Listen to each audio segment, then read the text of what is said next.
I feel totally at home with them. I can talk to them one-on-one because they don't judge you. You know, they're not looking for anything. They just want to have some fun, you know.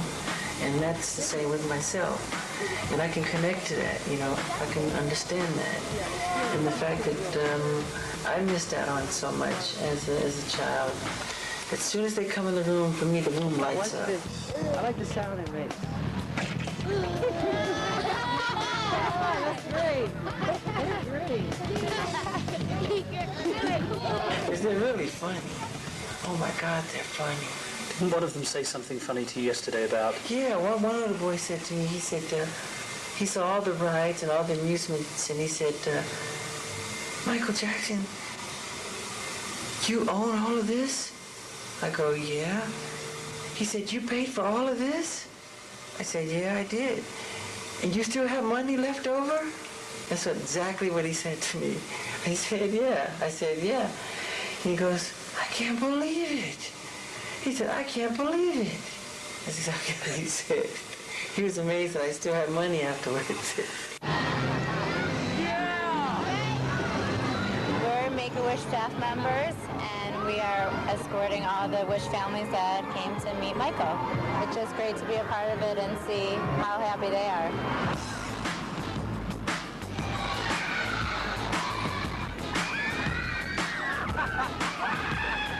Everything is free. Theater, amusement park, whatever they want to do, they can do it. But it's not free to you. It's cost you millions of Millions a year, yeah, millions. But, you know, I get it all back when I see them smile. Sugar attack right now. Peter Pan. I've been in the house. I've seen the statues outside the house. Why is Peter Pan a figure of such interest and inspiration to you? Because Peter Pan, to me, represents something that's very special in my heart. You know, it represents youth, childhood, never growing up, magic, flying, everything I think that children and wonderment and magic, what it's all about.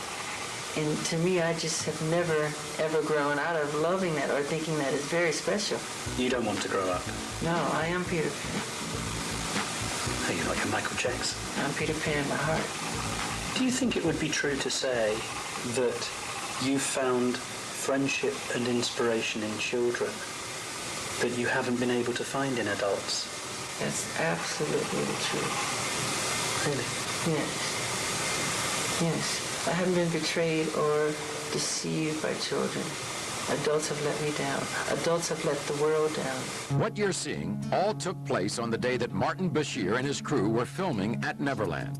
You actually see him in several of the shots being taken by Jackson's camera crew. This was supposed to be a documentary to tell the truth, everything. And I mean, who would bring somebody to his life and open up all the way and wanted to lie about it?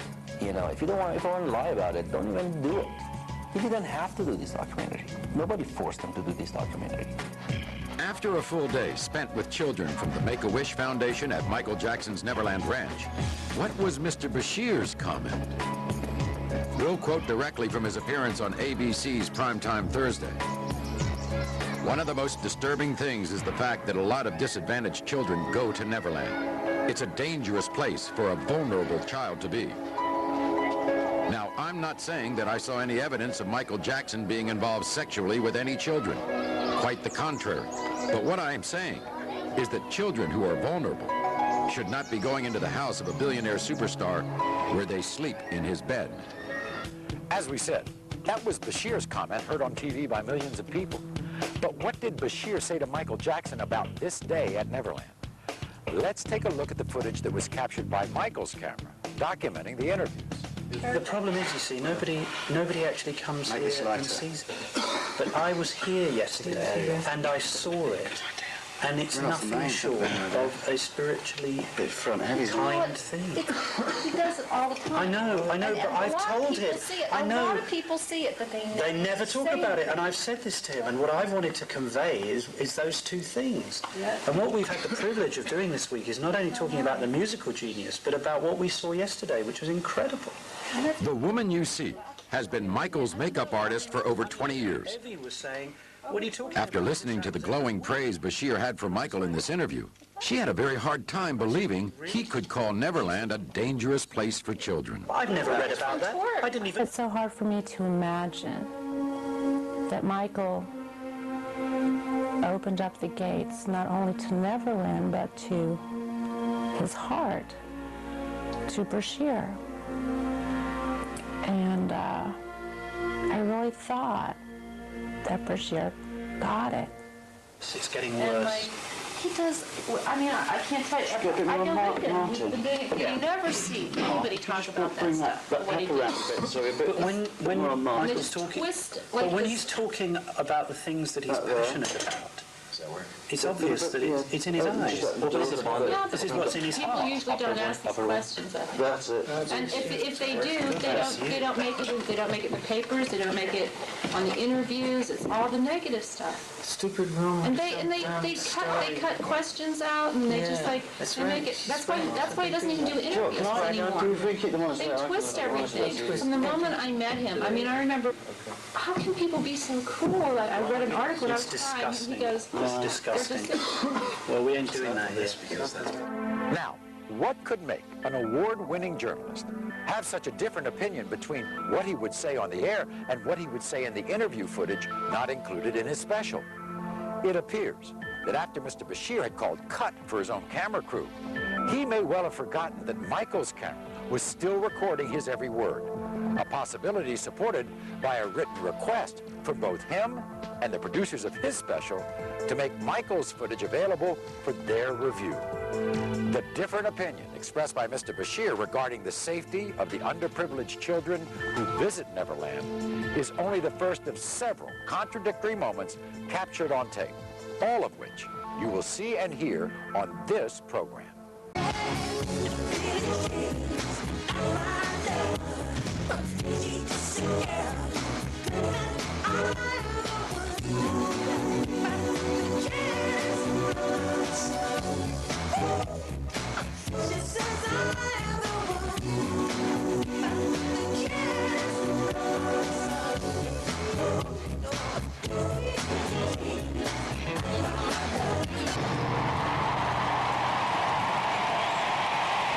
In addition to the never-before-seen footage from Martin Bashir's interviews, we have also been allowed unprecedented interviews with some of the people closest to Michael Jackson, people who have turned down very lucrative offers to tell the inside story of life behind the Neverland gates. They break their silence for the first time, and not for money. No one interviewed for this show received any payment to tell their story. Their reason for appearing here is to tell the truth as they see it. And the person who has most avoided the glare of the spotlight is the person who was perhaps the closest to Michael, the woman who was his wife and the mother of his first two children, Debbie Rowe. What's happened in the past is things have been taken out of context, twisted around. If I can help straighten it out, as much as I do not speak about my family, I will. Right now. When I was talking to Prince one day, he said to me that he didn't have a mother. He said he didn't have a mother. Yeah, I said, Prince, where's your mummy? And he said, I haven't got a mother. That's right. Did you tell him to say that? What do you think he means when he says, I haven't got a mother? Like he said he didn't have a mother. My kids don't call me mom because I don't want them to. They're Michael's children. It's not that they're not my children, but I had them because I wanted him to be a father. I believe that there are people who should be parents, and he's one of them. And he is such a fabulous man and such a good friend, and he's always been there for me, always, from the day I met him. I could do something for him, and this is what I wanted to do.